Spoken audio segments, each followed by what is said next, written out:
just going to encourage you to take a comfortable stretch if you can, something that feels good on your body. Sit in a way that feels good, in a chair, on your bed, on the floor, maybe wiggle your ankles. We're going to continue with the Yoga Humanities and continue with the 8 limbs of yoga under yoga philosophy. We've covered the yamas, the ethical disciplines, the 5 parts, non-violence, truthfulness, non-stealing, conservation of energy, and non-greed. And now we're going to go finish the self-observation parts, the niyamas of purity, cleanliness, contentment, conscious awareness of physical and mental pain as purification. And now we're going to learn about the 4th part, but I'm just going to reset this. Sorry. Okay, it looks like I got it. We're going to talk about the 4th part, which is self-study. Self-study is important in yoga because only with self-study can we truly change. So when people say the expression, check yourself, what does that mean? Or look in the mirror. Or when you look in the mirror, who do you see? We spend a lot of wasted energy, in my opinion, but you can make your own opinion. Again, this is not about me imposing my views on you. This is about me advocating critical thinking, me trying to remind you that you are the best teacher for you, that you are your own boss, and empower you in that way. But this idea is, you know, we spend a lot of time thinking about what other people think of us or what other people say about us. But why do any of those people matter? Why don't we spend the time thinking about what we think of us? And if you don't like some parts of you, I encourage you not to beat yourself up or feel guilty, but to forgive yourself as you would forgive someone else and be your own best friend and shake it off. And tomorrow is a new day and you can be the you want to be. Every day is a fresh start. I don't care what you did or where you've been or what you didn't do or who said what. My hope is just that each person can let it all go and be their own best self with the rise of each new day. There's a lot of garbage we carry around, a lot of heavy stuff. And we don't have to carry it. But to let it go, we have to do self-study, or in other words, check yourself. Self-study allows us to truly change. It's taking a deep look, and it's understanding ourselves. It's not just saying, oh, tomorrow I'll do this, or I should have done that. It's really understanding, why do I do this? Why do I get angry? Why do I think that? Why do I feel like this? And really asking yourself. And they say you can even ask yourself 9 questions down. Like, if you are nervous about something, say, why am I nervous about it? And then ask yourself again, well, why does that matter? And then ask yourself again, why does that matter? through 9 questions or less, they say you will really, really get to the heart of what you're most afraid of. Could be painful, so you be the judge of how much to explore and when to explore when the time is right. But this is the idea of self-study, that by truly reflecting on ourselves, we can begin self-mastery, and we can use all those nooks and crannies of ourselves to have the most fulfilling, productive, and content life available to us, that we can fulfill our potential in those ways. The last part of self-observation is self-surrender. And this is the concept of letting go. The yoga process is one that can be restorative.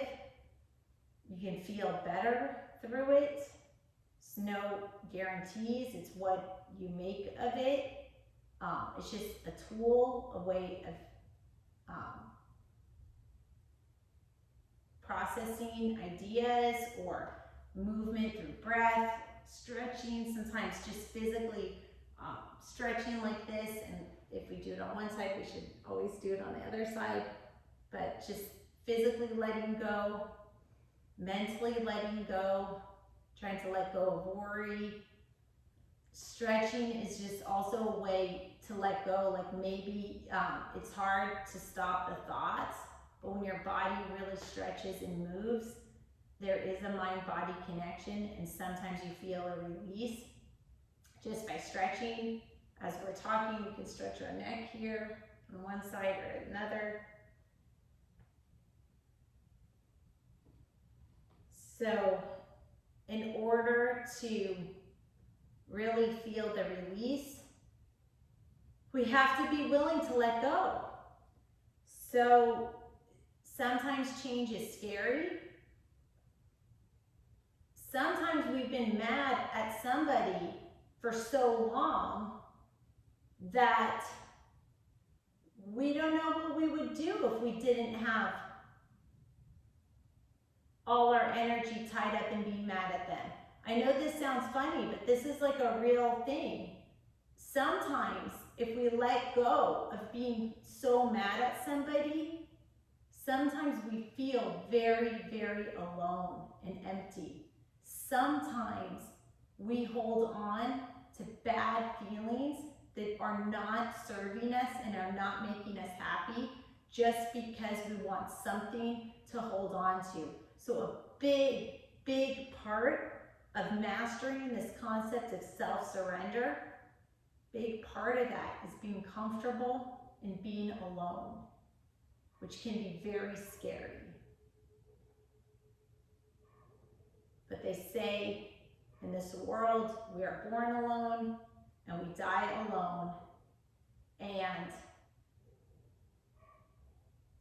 it is my opinion, and maybe you'll have a different opinion, but the more we focus on the second to last point, that fourth point, self-study, the more we find that there's a lot of interesting things in us, and the more we connect with ourselves, the more we are able to fill that alone space with our own creativity, our own inspiration, our own fire of life, let's say, our own spirit, like our own, we're all just like an infinite amount of ideas. No one will say, oh, I turned 60 and I ran out of ideas on my 60th birthday. Like, every day you can have a new idea or a new thought. So, we're very much infinite in our minds. So we're never actually alone. We always have our mind and an infinite idea. And the same people don't always stay with us, but there's always somebody going to be around. So this idea of self-surrender, of letting go, for some people, not everybody, but for some people, in order to master this idea of self-surrender and letting go, part of it involves this acceptance of being alone. And in my personal opinion, this acceptance of being alone is easier to master when you really get into the self-study prong and you really realize how interesting and complicated and multifaceted you are. And then with all that self-exploration, you don't feel so alone. But that said, that is a journey for some people if they want to take it. For purposes of this course, you don't need to take that journey. This is a yoga teaching degree course, and most people who earn their yoga teaching degree sort of grow in the process, because we talk about these really, in my opinion, interesting concepts that are ancient philosophical concepts that seem to reverberate even with modern humanity, but you will decide how applicable these things are to you. The third limb of yoga is asana, and that means posture.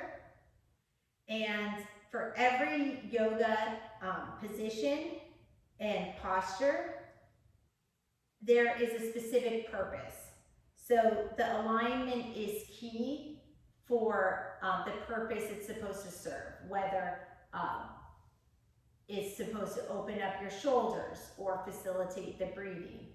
And we will study the asanas in more depth in the asana section, where we go through each of the 45 key postures in Kripalu Yoga, and we talk about the cues, how to get in them, how to get out, and then also we practice the postures and the jailbird workouts and so forth. So I'm going to set this down and I will end the video, and we will pick up with the fourth limb of yoga in the next video. Thank you. Namaste.